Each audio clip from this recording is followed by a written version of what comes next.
Now, from Washington, D.C., Raymond Arroyo. Welcome to all of you joining us in the United States and around the world. The Commerce Department announced this week that the U.S. economy shrank in the last quarter of 2012. How should you navigate this sluggish economic period? George Schwartz, the president and CEO of Schwartz Investment Counsel and the Ave Maria Funds, joins us to offer some money management ideas and tips for moral investing. Catholic League President Bill Donohue returns to the program in a bit. He'll talk about anti-Catholicism in the culture and his top story from the last year. And later, does God determine the outcome of sporting events? A poll released this week provides some insight, and I'll offer my own opinion at the end of the show. Remember, you can be part of the program. If you have finance or money questions, worries about that home budget, get them in now. Drop us an email at worldover@EWTN.com or call us 1-800-221-9460 is the number in the U.S.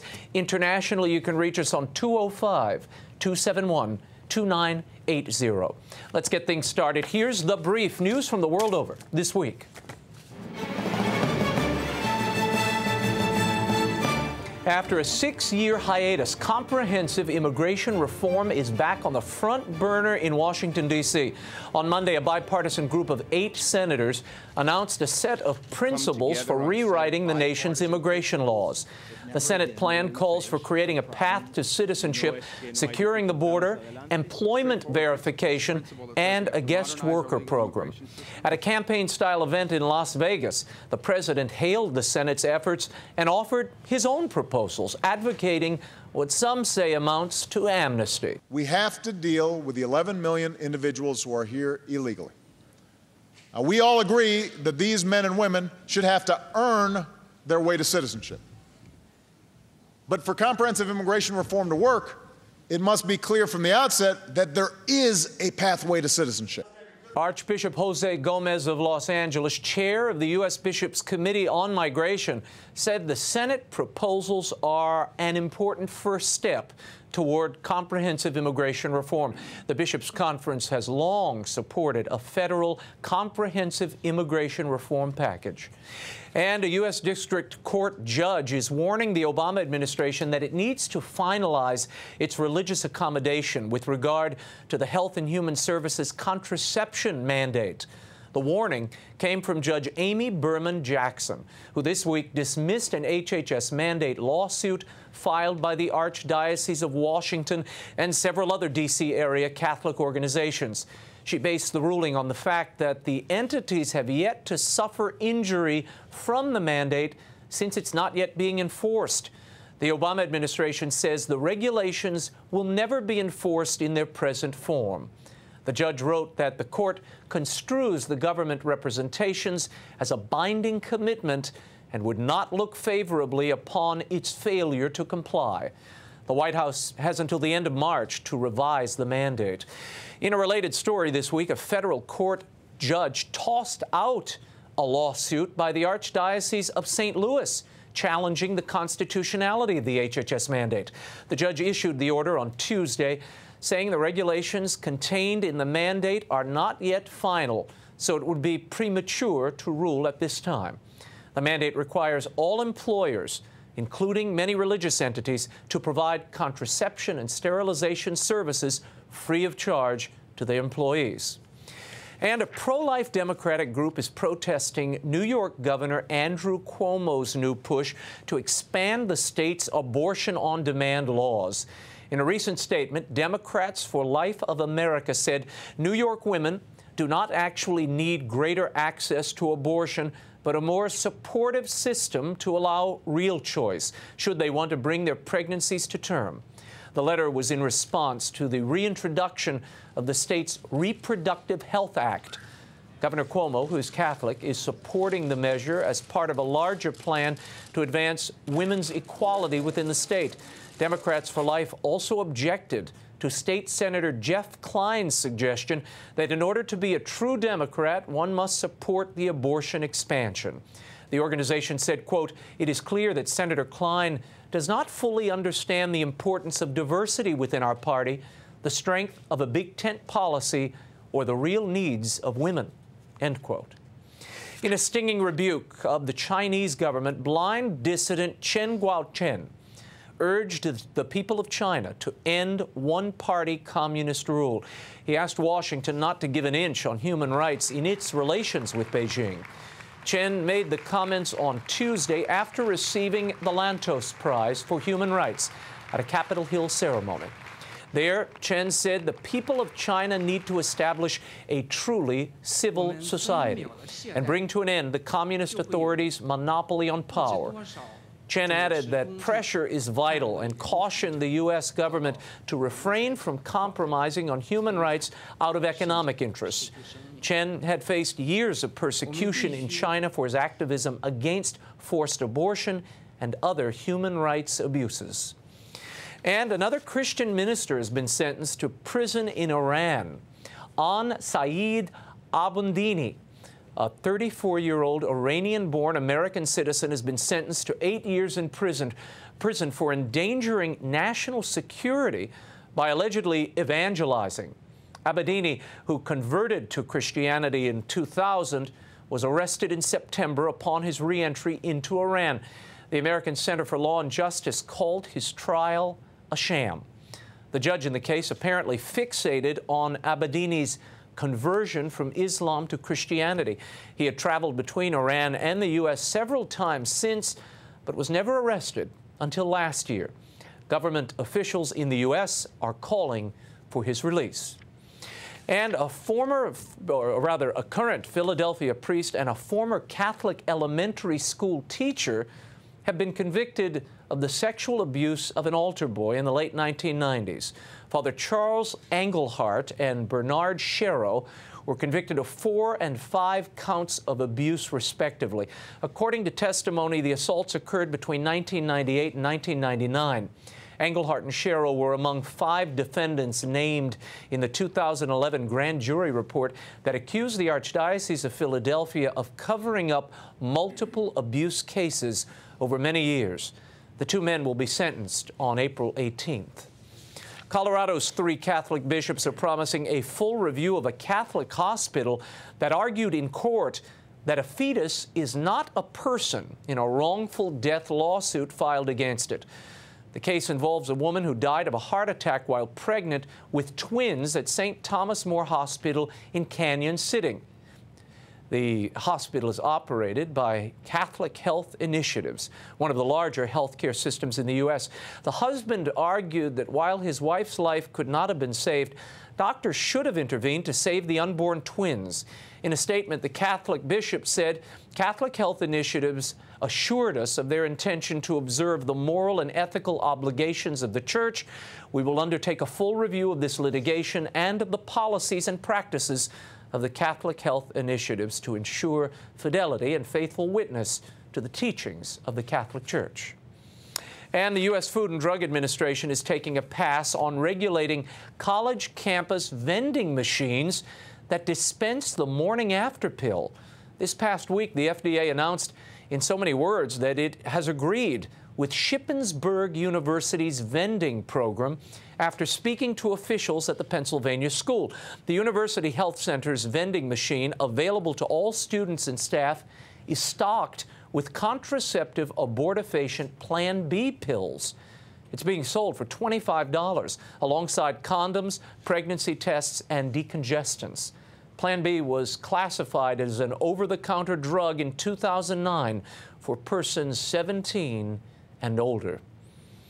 And Catholic schools in the U.S. are continuing to see a decline in enrollment.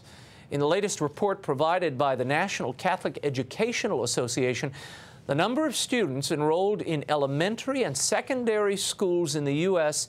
dropped 2% from the previous year, with a total enrollment of just over 2 million students. That number is down from 5.2 million in the late 1960s. In spite of shrinking enrollment, Bishop Joseph McFadden of Harrisburg head of the Bishop's Committee on Catholic Education in the U.S., touted the success of Catholic schools, noting a 99% graduation rate. 84% of Catholic school graduates, he says, go on to earn four-year college degrees. Moreover, McFadden stated that Catholic schools save the nation more than $20 billion a year for students who would otherwise attend public schools. And Pope Benedict has named Bishop Alexander Sample of Marquette, Minnesota, as the new leader of the Archdiocese of Portland, Oregon. Archbishop Sample, who's 52, becomes the youngest archbishop in the U.S. by more than 4 years and the first to be born during the 1960s. The Portland Archdiocese is home to some 400,000 Catholics, as well as liturgy and music publisher Oregon Catholic Press. Sample succeeds Archbishop John Vlasny, who reached the mandatory retirement age of 75 last year. His installation will take place on Easter Tuesday, April 2nd. We wish him the best. When we return, financial advisor George Schwartz is here to discuss your money and how to invest it morally in a volatile economy. And he'll take your questions. The World Over Live continues in a moment. Stay right there.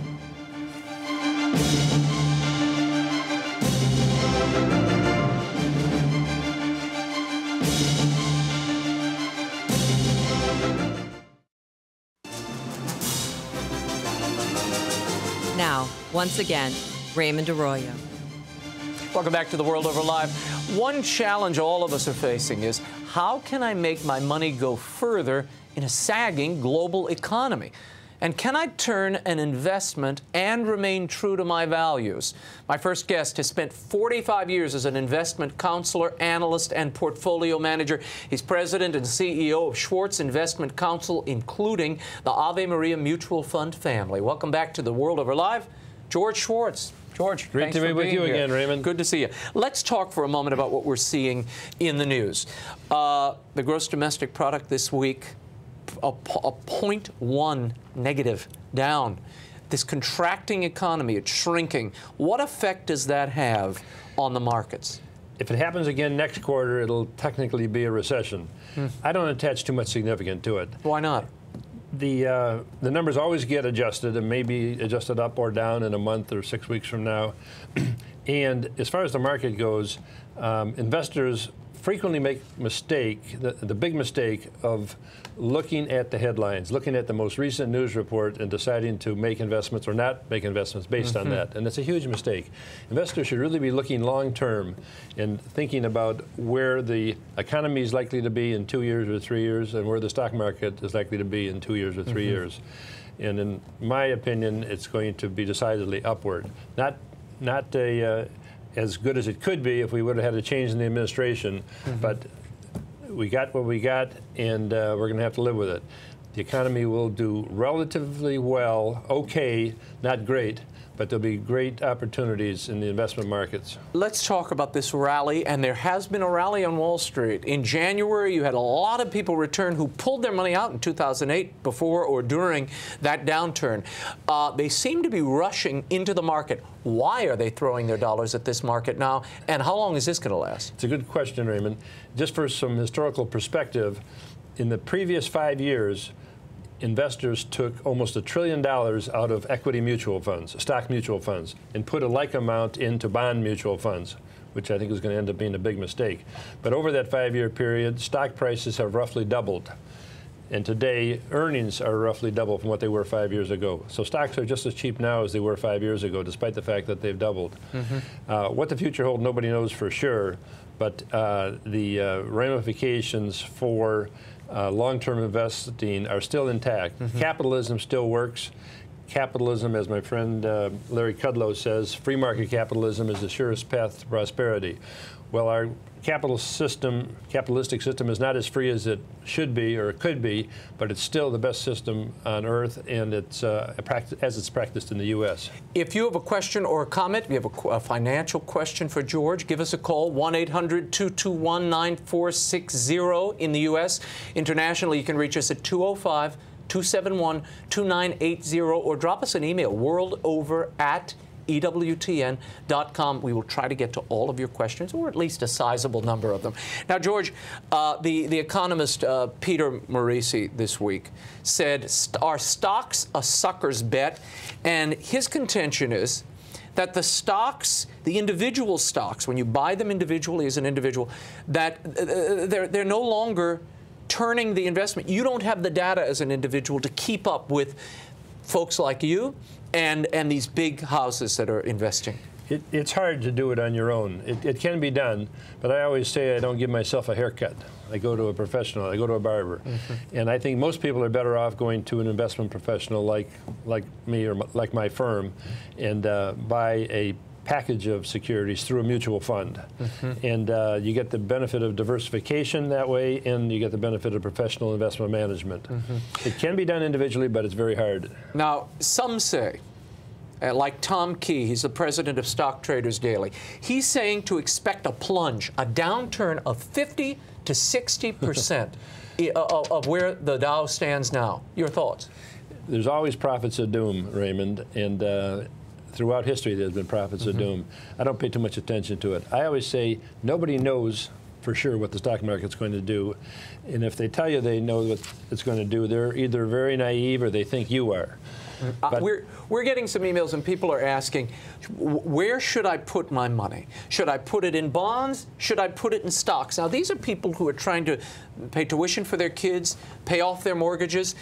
So I'll get to the next question. There's some other questions here as well, but let's start there. Yep. Stocks or bonds? Not bonds. Why not? Bonds are, again, going to become certificates of confiscation. By that I mean bond prices are going to drop over the next several years. For 30 years, bond prices have been going up because interest rates have gone down.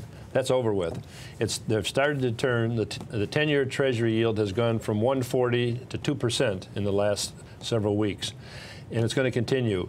Inflation is going to come back, maybe gradually at first, but it's going to be brutal over a period of time. And when inflation comes back, interest rates go up and bond prices go down. People will be amazed how much money they can lose in bonds. The only salvation for the period ahead is stocks, and not all stocks, but stocks specifically of high-quality companies that pay dividends that are going to increase. Not just high-yielding stocks, but stocks that have the ability to increase in the future, increase the dividend rate in the future. What about municipal bonds? People are asking. Some people have their investments right now in these muni bonds in their locality. Muni bonds are tax-free bonds. The interest is tax-free, at least currently. President Obama might try to change that to some degree, but hopefully that won't happen. But high-grade tax-free municipal bonds are a very good investment, and now is the time to buy short maturities, 1 year, 2 year, 3 year maturities. The yields are very low. On municipal bonds. On municipal bonds or taxable bonds, but in the case of munis, to answer your viewer's question, stay with short maturity municipal bonds of very high quality, and as they mature over the next year or 2 or 3, you'll be able to reinvest those maturing proceeds at higher and higher rates as interest rates go up. And in the meantime, you'll be able to protect your principal better. Bond investors have to protect principal over the next few years because the long maturity bonds are going to get crushed. Hammered, yep. Even the munis? Even the munis, if it's long maturity, yes. 30-year bonds are going to drop significantly, 20 to 30% in market value. Wow. What about metals? People say I should invest in silver, I should invest in gold. This is the hedge against bad financial times. I read a piece today, one very esteemed investor, he's got 20% of his portfolio in gold. Does George Schwartz? No. Why not? George Schwartz has 5% in gold, and I don't view it as an investment at all. I view it as an insurance policy. It's a hedge against inflation. It's a hedge against a collapse of capitalism, which I don't think is going to happen. Very unlikely. But I view it like insurance on your house. When you buy fire insurance on your house, you don't hope your house burns down. You hope your house doesn't burn down. But if it does, you'll be glad you have the insurance. And that's the same with gold. Here's a question just came in. This is from Bill. Or Mary, rather. I will be retiring from teaching, but I have a good income from another business. I want to invest about $50,000 a year for about 7 years. What should I do? Mary. If you want protection of purchasing powers, you should buy stocks. Stocks of companies that increase their dividends year after year. Explain that for the layman. How's that different from a blue chip stock? many blue chip stocks pay dividends, but they don't increase the dividends, and that's because they're not really growing. They're not utilities, for instance, electric utility companies, very stable, but they don't grow, and they can't increase their earnings and dividends in a regular manner. But a growing company like Emerson Electric, for instance, a very fine company, has increased its dividend every year for 56 years, and they're likely to increase it for many years in the future. That's because they have proprietary products in growth markets. They have a moat. They have an economic moat in terms of the quality of their products and their patents, and they have the ability to produce free cash flow. By free cash flow, I mean the cash flow available to pay dividends and to buy back stock.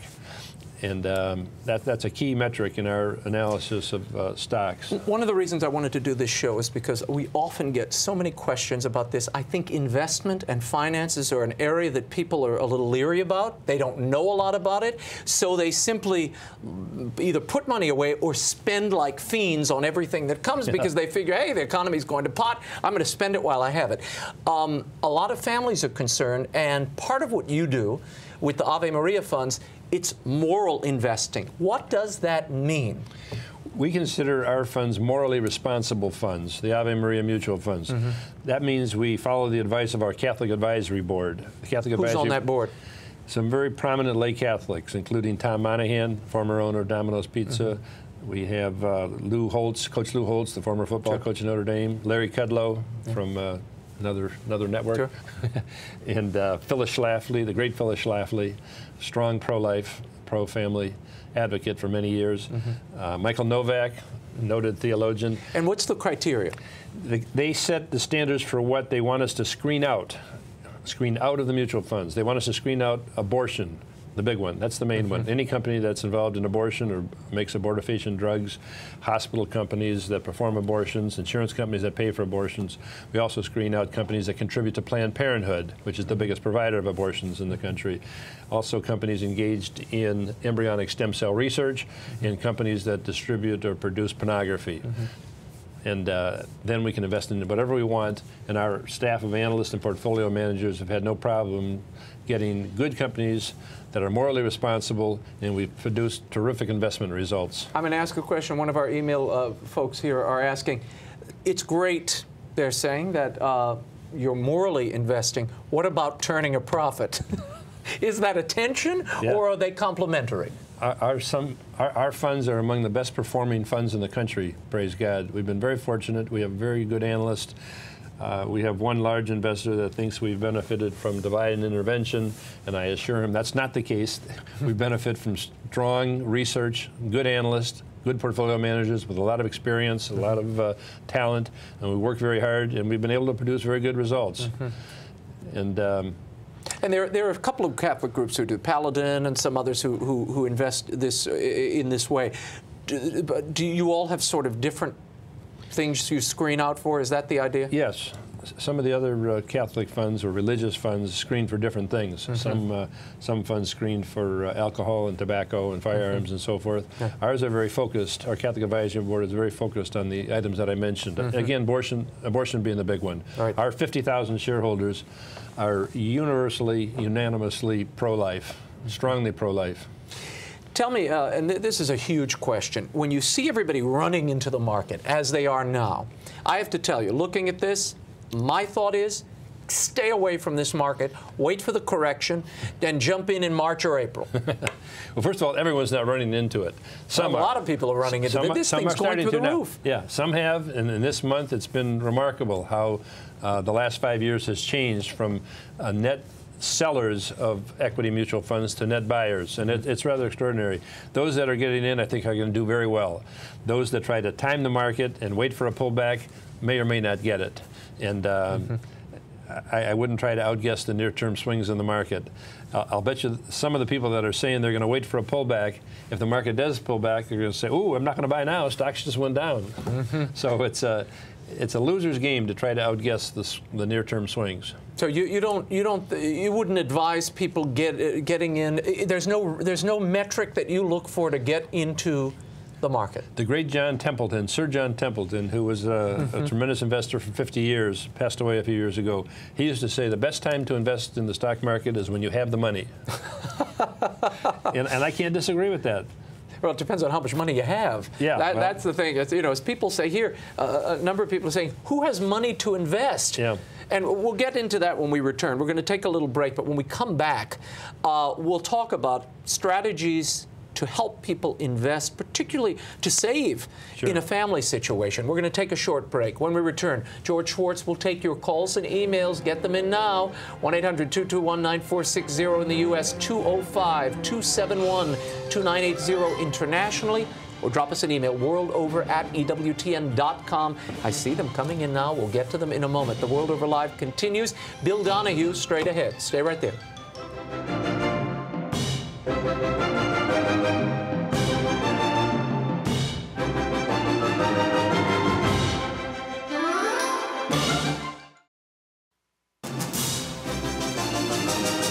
Now, once again, Raymond Arroyo.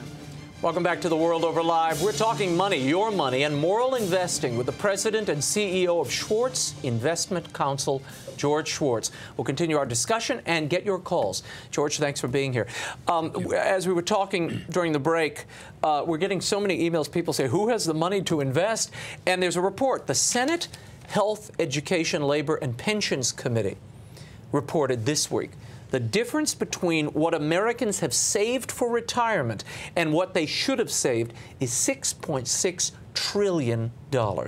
How do you save? What would be your advice to people who are overspending or have debt up to their ears, credit debt? It's a tough question, Raymond. I always tell people the first thing is try to pay off debts as fast as possible. Don't have credit card debt, don't have other debts.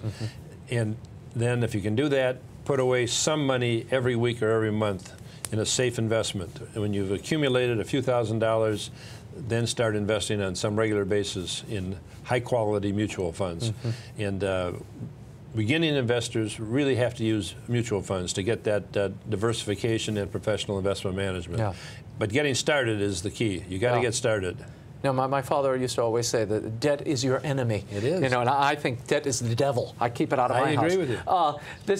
This comes from Christopher. He asks, is it worth putting money in Roths, Roth IRAs? What's the difference between Roths and stocks? Well, Roths are a savings vehicle, a retirement plan, and Roths are a good idea, just like any retirement plan is a good idea. And they can be invested in a variety of different ways. They can be invested in stocks or bonds or other investments. But equities, high-quality equities, stocks, are the way to go for retirement, particularly for young people that have many years ahead of them. So you can dedicate the money you put in the Roth to a mutual fund or particular blue chips or whatever you desire. Correct. Okay. Let's go to Peter. Peter from Massachusetts. Go ahead, Peter. You're on the World Over Live. What's your question? I have a follow-up question on moral investing. Could you and your guest explain what the church's philosophy is or teaching is on folks who hold stock in emerging markets such as China with its horrible human rights practices? Your thoughts on investing in China? There's a lot of people investing. It's an emerging market. They say, look, it's exploding. Your thoughts on investing in China? I generally stay away from it. We have a world equity fund that invests in some emerging markets, but we haven't invested directly in China. And China is a communist country with a horrible record of human rights, as the caller indicates. And abortion, of course, is a way of life over there, much worse than in this country. But no, there are so many good investment opportunities elsewhere that there's no need to invest in that communist country.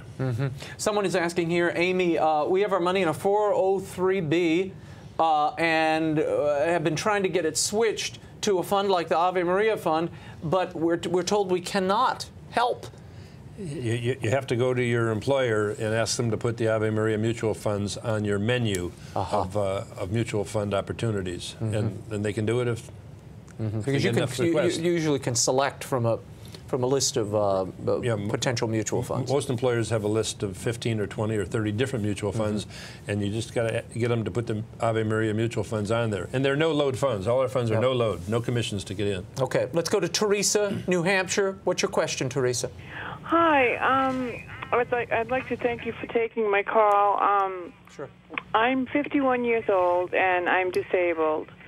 And I have a child who's 13, and I get disability, and it's not very much, but I love the idea of Ave Maria and responsible investing, and I want to be a good steward with my money. And although I don't have a lot, I do believe that you need to start somewhere, and I'm thinking of my son, not in terms of what I can build up for him. And I did hear you say, get a couple of $1,000s together and start with that, but I was wondering Teresa, if I was a person that is like, is it too late to start, or I could maybe contact your firm. Okay, Teresa, let me. We're running short on time, and I've got a lot of questions, but I think I know where you're headed. What is the minimum one can get into a fund like yours? $1,000, the minimum for any of our Ave Maria mutual funds,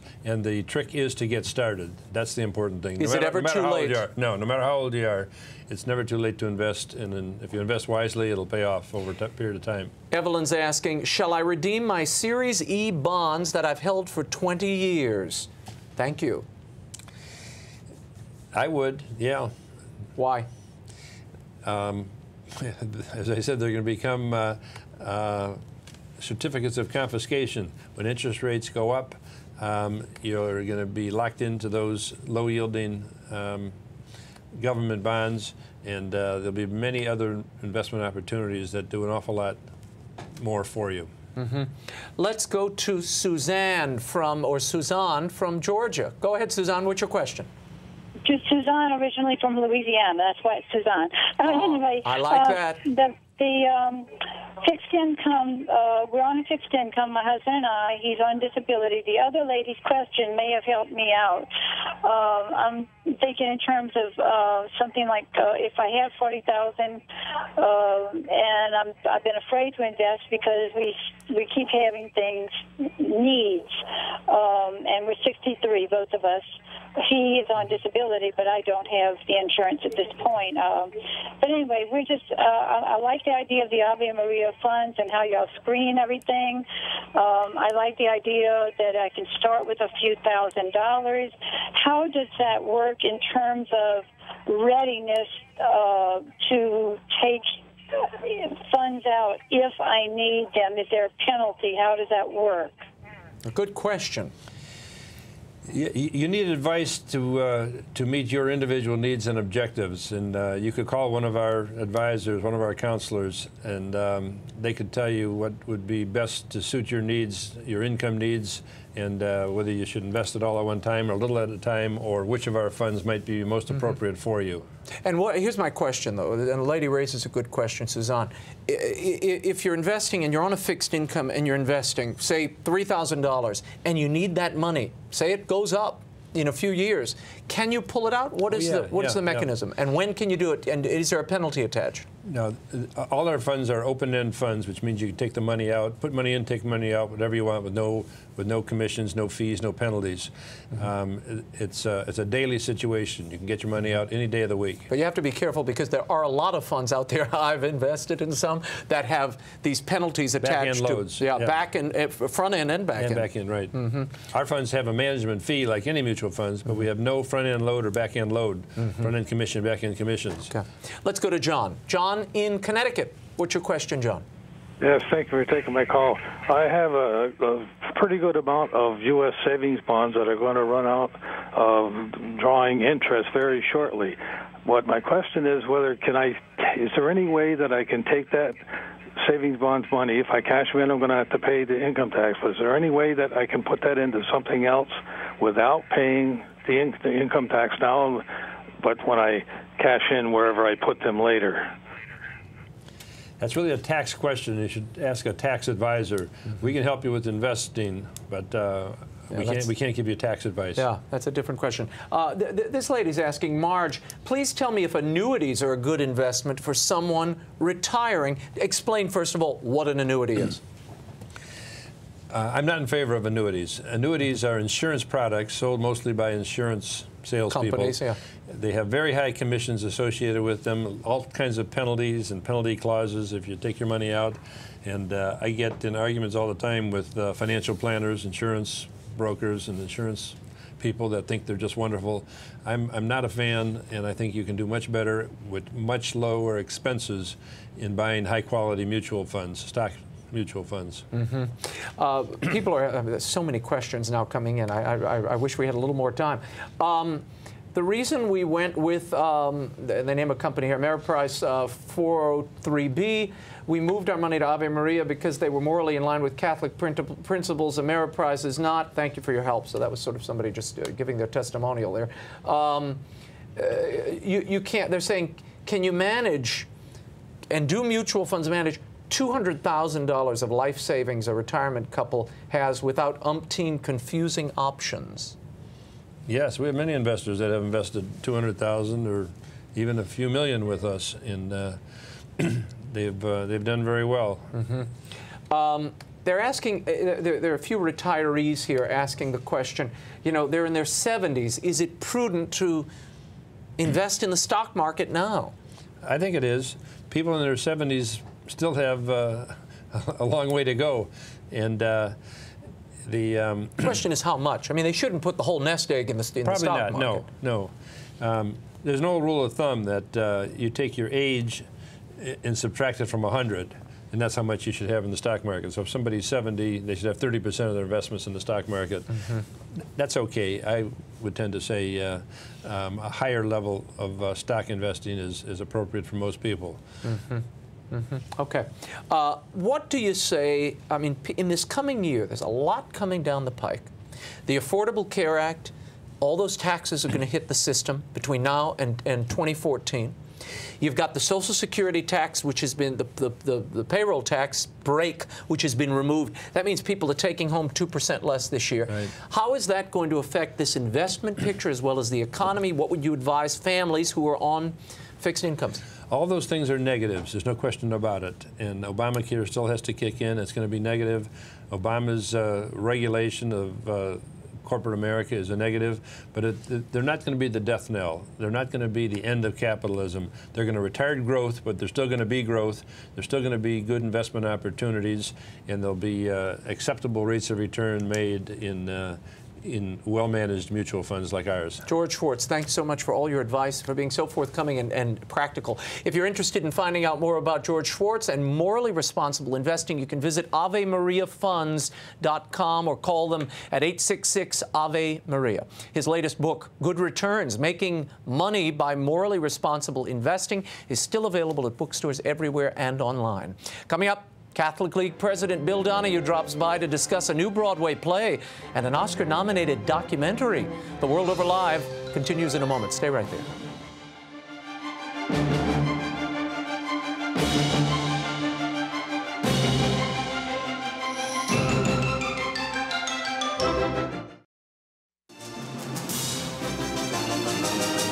Now, once again, Raymond Arroyo. Welcome back to The World Over Live. My next guest is the president of the Catholic League and a tireless defender of religious liberty.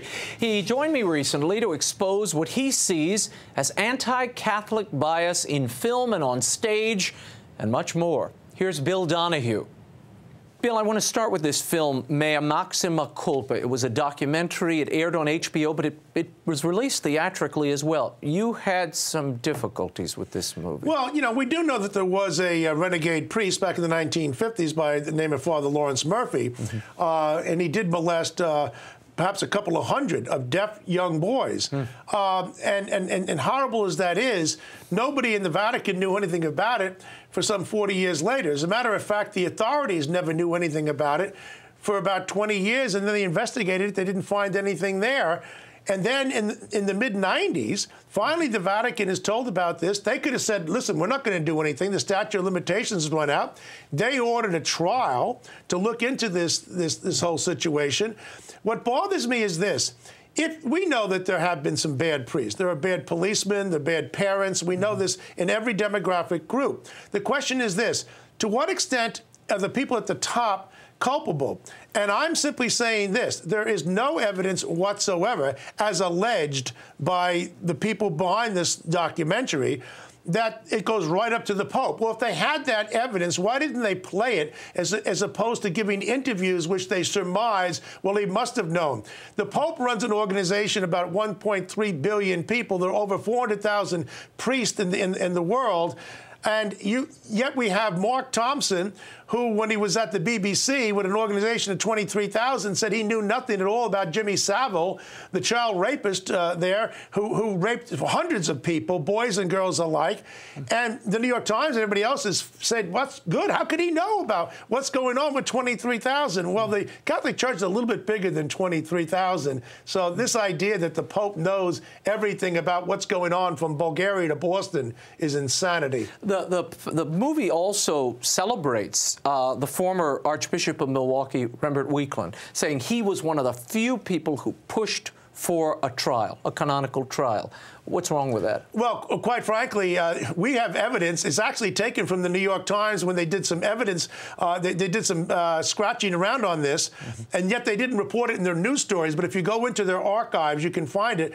Back in 1980, Weakland knew about all of this, and he didn't really do anything about it. And that, somehow he comes out the hero. Look, what we have here is that Weakland was the hero of the left. This is the guy who had sex with his boyfriend in his 50s and then ripped off the church of $450,000 and then had to pay it back. Now, look, so he's got some problems there. My question is this. I don't care whether you're conservative or you're liberal. If you're engaged in some kind of bad behavior, we need to report on it fairly instead of picking and choosing our heroes, which is what the left does. There's also the contention in the movie that all the sexual abuse allegations went directly to the then Cardinal Joseph Ratzinger, now Pope Benedict XVI. Right. Which is it wasn't until 2001, actually, that he actually had any control over this at all, and that's when things began to get better. I mean, this is the man, Cardinal Ratzinger, who before he became Pope, said we've got some filth in the church, okay?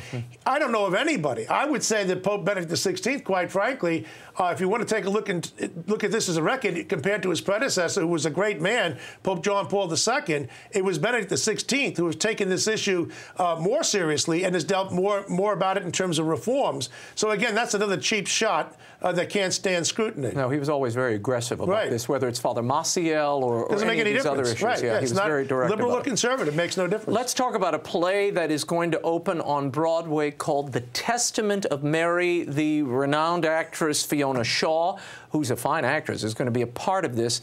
It purports to be the Virgin Mary offering her version of events. What's wrong with this play? Well, I mean, listen, I've read the book.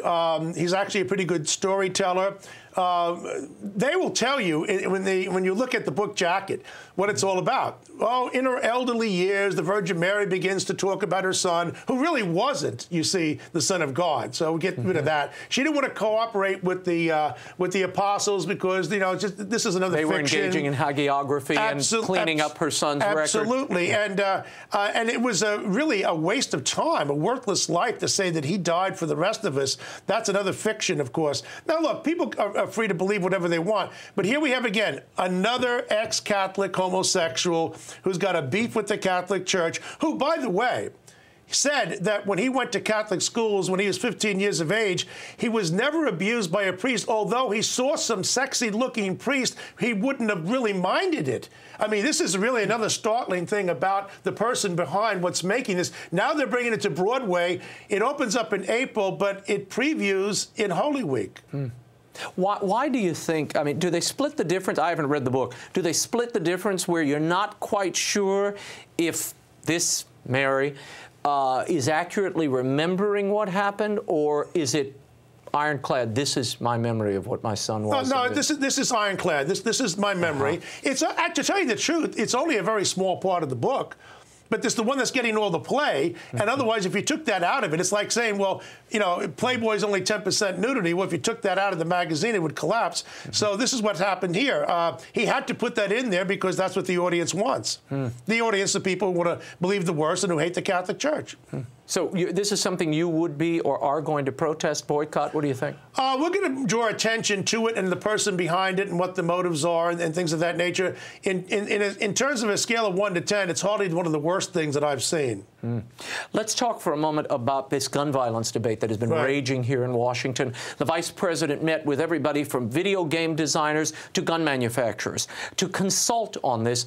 Yet when the president rolled out his proposals, curiously, Hollywood and the entire gaming industry were basically relegated to a study. We're going to study this and look at it later. You thought that was giving them a pass. Why? Well, look, he talked somewhat explicitly, the president, about the rights of the mentally ill and how we have to look at some reforms in the state laws. He certainly was very explicit about gun control. So here's the third leg here, all right? The question of the desensitization of young men exposed to video games, violence, I would say also pornography. People are making a mistake when they just limit this to violence. Pornography desensitizes more than anything else. And there's nothing said about it. Well, who supported him in 2008 and 2012? Big time.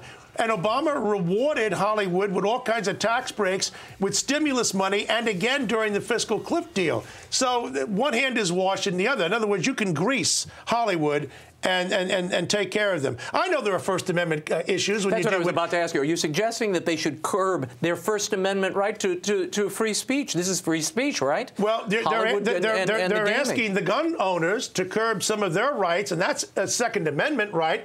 They're asking the people in the mentally ill, that whole profession, maybe to pare back a little bit of the First Amendment rights there.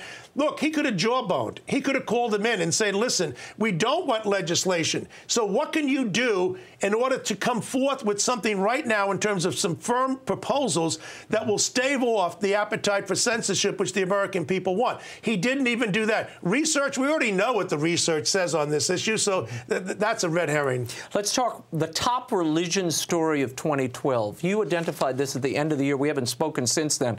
And it was highlighting a story in the Chronicle of Philanthropy. What was the biggest religion story of last year in your estimation? I think that it's certainly one that should have gotten a lot of attention, and that is the fact that the people who give the least amount of money to the poor are precisely the ones who scream the most about poverty. In other words, secularists, people who are agnostic, people who are atheists, the people who live in the very liberal states, they are the least likely to give money, and they demonstrated that. It's been demonstrated by Putnam and Campbell. It's been demonstrated by Mark Regnius, now at the University of Texas. It's been demonstrated by so many other people, University of Pittsburgh. We've seen Arthur Brooks, head of the American Enterprise Institute. The people who are the most religious are the people who are the most generous. The people who are church-going are the ones who give the most amount of money. And the others, the secularists, give the least amount. You know why? They want the government to pick your pocket through taxation. That's their way of talking about charity. Well, to steal somebody else's money for whatever cause is not exactly charitable. They give the least amount of blood, the least amount of voluntarism, and they give the least amount of money to the poor. Let's talk for a moment about your greatest accomplishments of the last year. Your annual report's about to come out. Right. If you had to look back at this past year, at 2012, what were the biggest examples or greatest examples of anti-Catholic bias in your estimation? Well, we have to begin with the federal government, of course, with the HHS mandate, and there's many different players in that, not just the Catholic League. I'm very proud of the role that we played. I was very proud that Sean Hannity singled out the work of the Catholic League as leading this fight back in 2012 and working with the bishops on this. I think also to take on Jon Stewart, who's somewhat of an icon in our society, when he had the vagina manger, as he called it, the naked woman with the nativity scene. It's so vulgar, it's unbelievable. We had a full court press on that, and we sent these pictures all over the United States to religious and secular leaders, and we took out a New York Times ad on this about his legacy. We dealt with Andre Serrano bringing back the crucifix in a jar of urine and brought about that. And we also put out some major studies, reports on SNAP, this phony victims, professional victims group, survivors of those abused by priests. they've been largely discredited because of some of the work that we've done, as well as some of the lawyers that have gone after them. David Clowesy and these frauds. They're not really interested in child welfare. They're interested in getting the Catholic Church, and there's a profound difference. So we had a lot of big victories last year, and you know, that's the way we are at the Catholic League. Some people like to say, well, you shouldn't raise your voice if you want to fight for the faith. I say, go ahead and keep your voice quiet and see just how far you get with that. Try and match our record of success by being quiet. As you look to the year ahead, how do you evaluate? This is a case of anti-Catholic bias. This isn't. Because there are a lot of people, Bill Donohue, who have to say, as they create their marketing schemes for certain films, books, products, they say, you know what? We've got to find a way, put something in there to incite Donohue because we need the attention.